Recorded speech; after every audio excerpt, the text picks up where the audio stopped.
Olá pessoal, tudo bem? Aqui é o professor Gabriel da disciplina de Sistemas Térmicos de Potência. Na aula de hoje nós vamos continuar estudando os ciclos da potência a gás, mais especificamente o ciclo Brayton, que ele é amplamente empregado, tanto para modelagem de turbinas, assim como para alguns sistemas de geração de potência a gás, tá? Que podem ser empregados aí. Não é algo que é muito empregado aqui no Brasil, mas em alguns países, por exemplo, como o Japão, é bastante utilizado.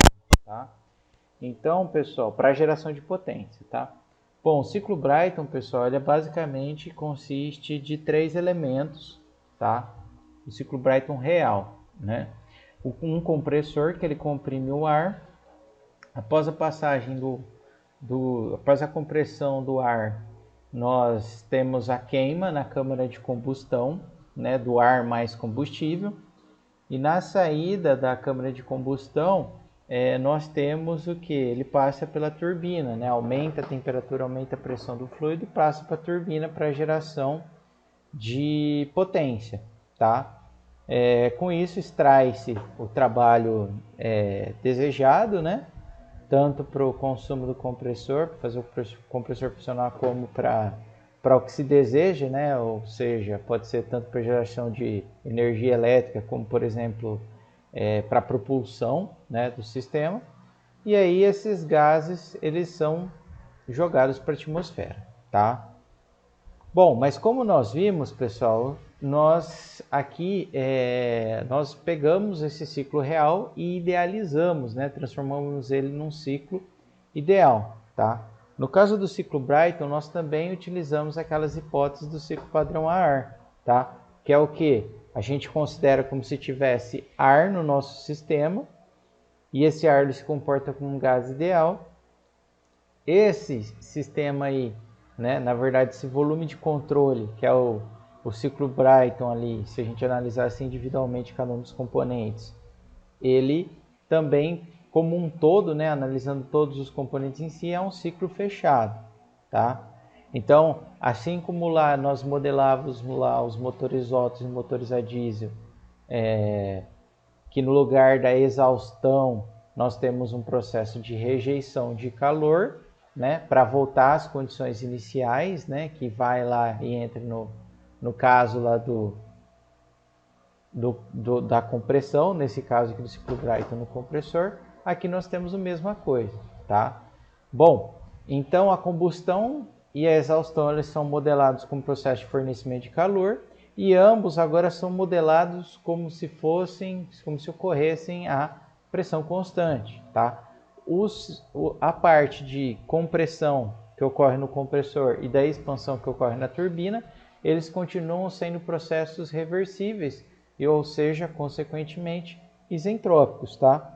Então, basicamente, nós temos o compressor e a turbina, eles são isentrópicos, como nós tínhamos lá no ciclo Otto e diesel. E só que agora, tanto o fornecimento de calor quanto a rejeição de calor, eles são isobáricos, ou seja, eles ocorrem à pressão constante. Tudo bem? Antes, nós tínhamos no caso do ciclo Otto, ambos eram processos isovolumétricos ou isocóricos, e no caso do ciclo diesel, somente o fornecimento de calor era isobárico. Aqui, ambos os processos de fornecimento e rejeição de calor são isobáricos, tá, pessoal? Bom, aqui tem um diagrama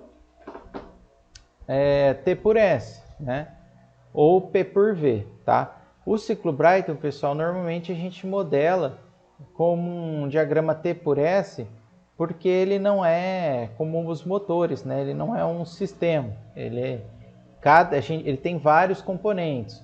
O motor a gente tinha um sistema somente que executava todas as funções, compressão, expansão, e tinha as relações com esse componente, que era o fornecimento de calor e rejeição de calor.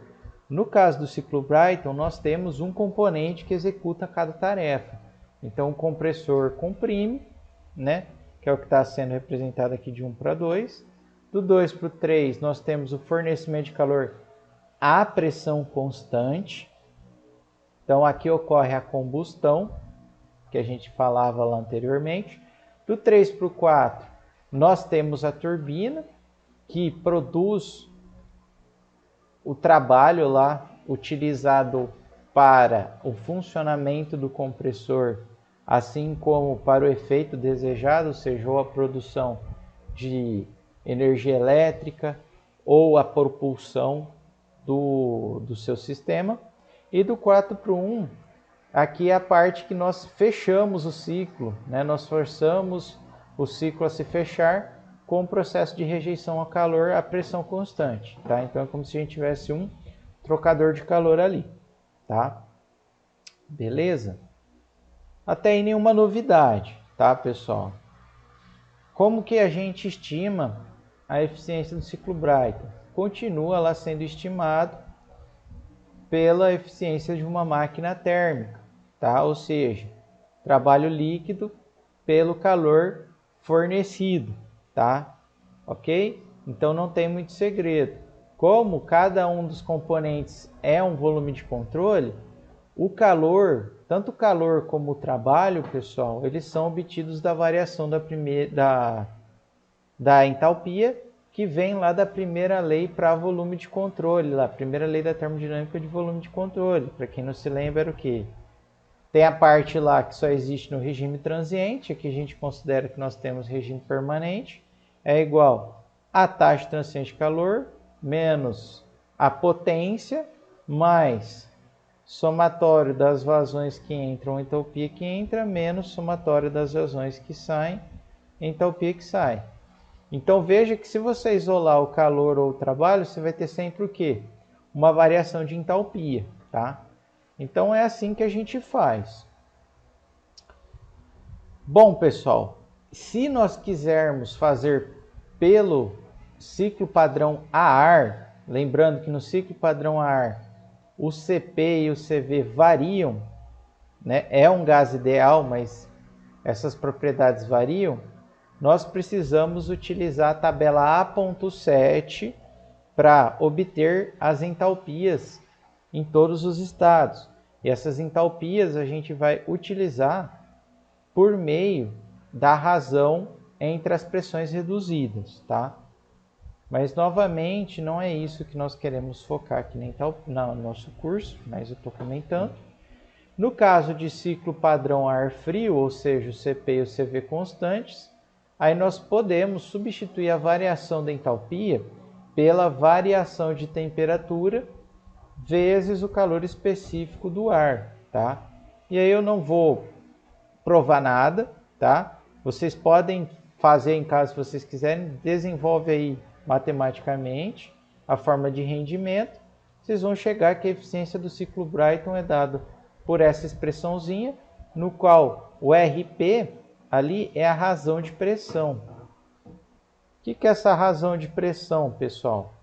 Lembra que a gente comentou agora há pouco que o processo de fornecimento de calor e o processo de rejeição de calor eles são a pressão constante? Se eles são a pressão constante, pessoal, a gente sempre vai ter somente dois níveis de pressão. A pressão alta, que ela vai aonde vai estar? Na saída do compressor e durante o processo de combustão, ou seja, lá nos estados 2 e 3, né? E vamos ter uma pressão mais baixa, né? Que ela estará aonde? Na saída da turbina, ou seja, após o processo de expansão e até a entrada ali do compressor, né? Ok? Então veja que nós temos duas pressões somente no nosso sistema. Então a razão de pressão aqui, que é RP, vai ser a razão entre a pressão mais alta e a pressão mais baixa, né? Ok? E a pressão baixa. Tudo bem? Beleza, pessoal? Então lembra, Lá no ciclo Otto e no diesel nós tínhamos a razão de compressão, tá? No ciclo Brayton, porque que significava o volume, a razão entre o volume máximo e o mínimo. No ciclo Brayton nós temos a razão de pressão, que é a razão entre a pressão máxima e a mínima, tá? Então isso é importante para vocês fixarem, tá? Então aqui tem algumas aplicações, tá, pessoal? Não vou comentar, tá? Bom, comparação. Ela em relação às turbinas a diesel é mais potente, mais confiável e representa a vida mais longa, tá? Então é o que eu comentei. As turbinas a gás elas são amplamente empregadas, tá? Ok? Bom, como no ciclo Brayton nós temos um compressor ao invés de uma bomba, pessoal, vocês vão ver quando vocês calcularem que esse trabalho de compressão, que seria o trabalho negativo, o trabalho consumido, ele é bem mais alto do que no ciclo Rankine, tá? Por quê? Porque você consome uma energia muito maior para comprimir ar do que para comprimir água, né? Ou um fluido líquido, né? Vamos falar assim. Então, é comum calcularmos, né, no caso do ciclo Brayton, essa razão de consumo de trabalho. O que ela nos diz?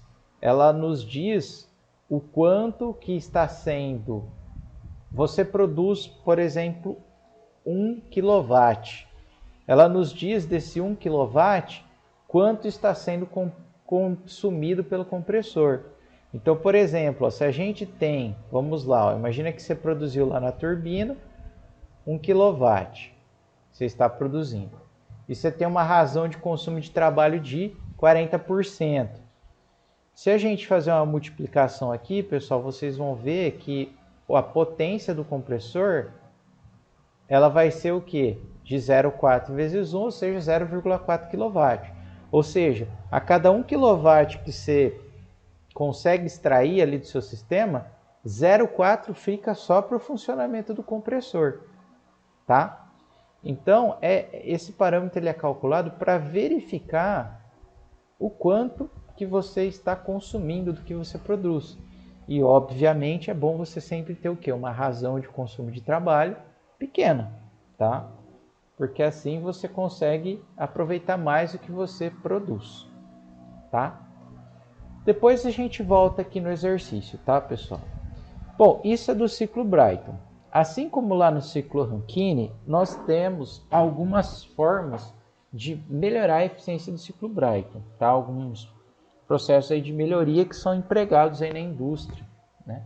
O primeiro é a utilização da regeneração.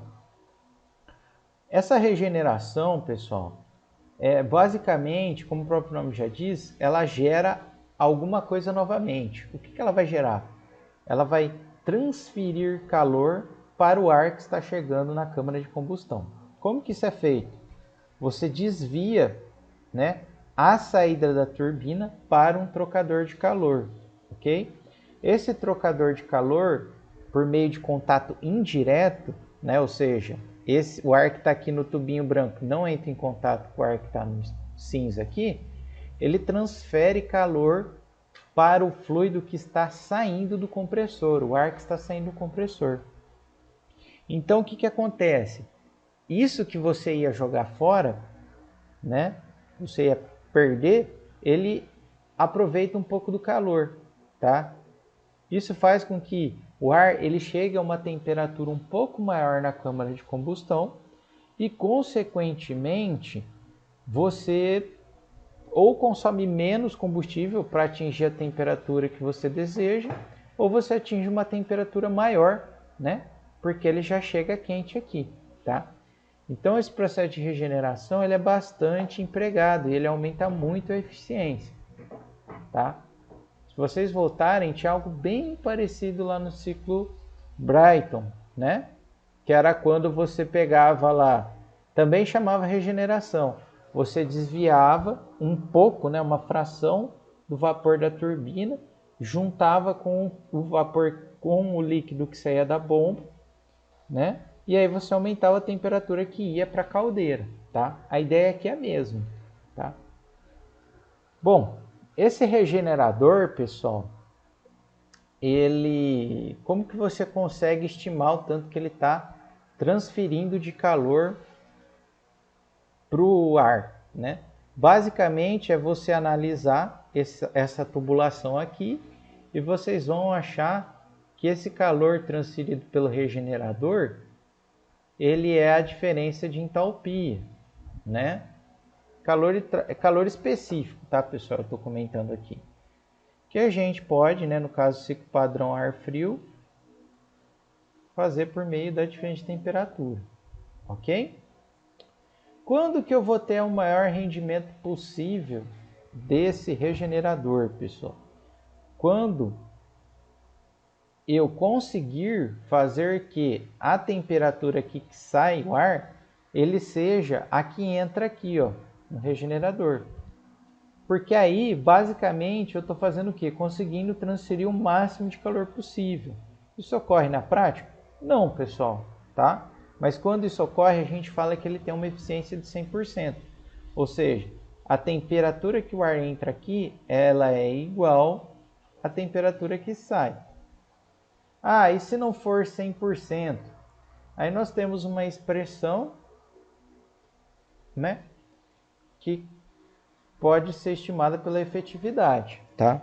A efetividade, pessoal, ela vai ser basicamente obtida, ou ela vai ser fornecida pelo fabricante, ou tem que ser testada, tá bom? Beleza? Então isso é o ciclo com regeneração, tá? Ele aumenta muito a eficiência, como eu já comentei, tá? Só que ele tem um custo, né? Você está inserindo um trocador de calor no seu sistema, você está aumentando a tubulação, tá? Então, recomenda-se a utilização quando você consegue garantir uma eficiência, uma efetividade ali do regenerador acima de 85%, né? Ou próximo disso. Se for mais baixo que isso, normalmente não compensa o uso por causa do custo que você tem para inseri-lo no sistema, tá? O que mais que pode ser feito? A gente pode colocar um processo de resfriamento intermediário entre os compressores, tá? Então, o que acontece, pessoal? Se vocês lembrarem lá da definição de trabalho, vocês vão lembrar que é integral de VdP ou integral de... Bom, pode ser, vamos falar assim mesmo, para facilitar, tá? VdP, ok? Quando eu diminuo a minha temperatura, né? Vocês já sabem aí, né? O que acontece? Nós temos a diminuir a densidade. Perdão, isso, aumenta a densidade, perdão. E, né, fica mais denso, né? O que acontece? O ar quente não sobe, o ar frio não desce. Por que ele desce? Porque ele é mais denso.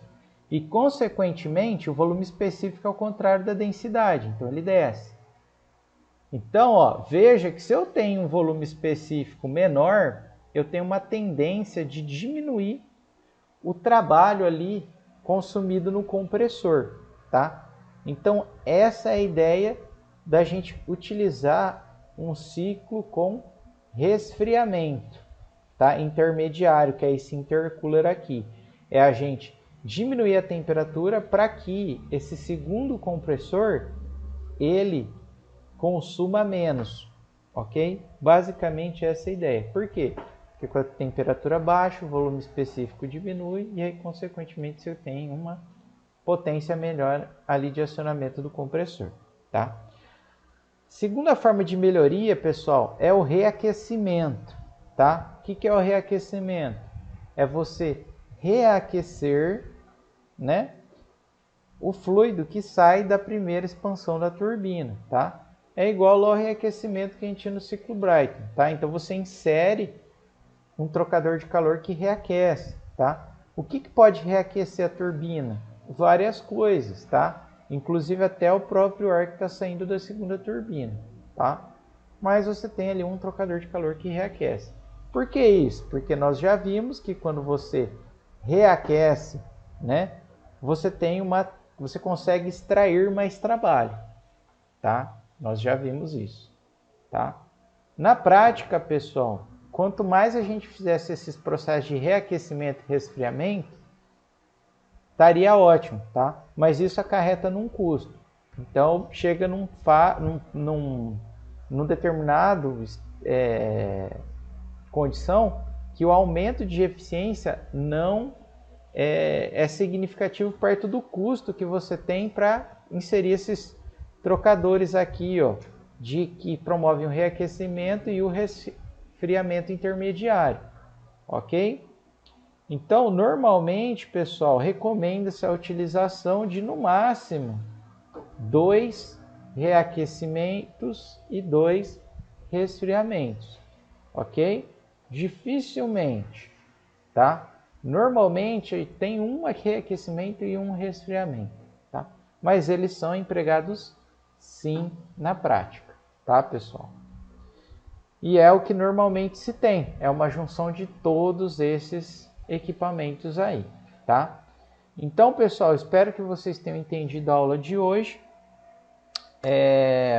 Eu vou gravar um próximo vídeo resolvendo os exercícios do ciclo Brighton e do ciclo Brighton com todas essas melhorias que eu comentei.